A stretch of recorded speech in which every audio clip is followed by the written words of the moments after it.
সাইকেলের সারথি, এবার সাইকেলের সারথি। সবুজ সাথীর প্রকল্পের নাম বদলে হচ্ছে সারথি। সারথি প্রকল্পে ক্লাস 9-এর পড়ুয়াদের সাইকেল। আরো জানাবে সোমরাজ। দেখো, সবুজ সাথী এবার সারথি হচ্ছে, তার কারণ নবম শ্রেণী পড়ুয়াদের সাইকেল দেওয়ার যে প্রকল্প, সেই প্রকল্পের নাম সারথি হচ্ছে। তার কারণ সারথি প্রকল্প নাম নিয়েই পড়ুয়াদের ভেরিফিকেশন প্রক্রিয়া এবার শুরু করা হচ্ছে। ইতিমধ্যেই তার এসওপি জারি করা হয়েছে বলে সূত্র মারফত খবর। এবং সেই এসওপিতে যা বলা হচ্ছে, প্রথমত প্রধান শিক্ষকদের সারথি পোর্টালে লগ ইন করে প্রত্যেকটি ছাত্রছাত্রীদের প্রোফাইল বাধ্যতামূলকভাবে যাচাই করার কথা বলা হয়েছে। সেক্ষেত্রে শুধুমাত্র পড়ুয়াদের ঠিকানা এবং মোবাইল নাম্বার সংশোধনের অনুমতি থাকবে, আর কোনো কিছু সংশোধনের অনুমতি থাকবে না।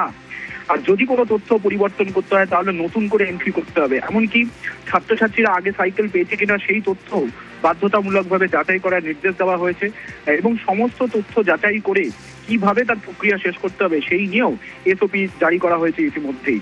এবং এই এসওপি ইতিমধ্যেই জেলাগুলিকে পাঠানো হচ্ছে বলে সূত্র মারফত খবর। এবং মনে করা হচ্ছে রাজ্য সরকার নবম শ্রেণীর পড়ুয়াদের জন্য ফের সাইকেল দিতে চলেছে, এবং সেই কারণেই এই এসওপি তৈরি করা হয়েছে।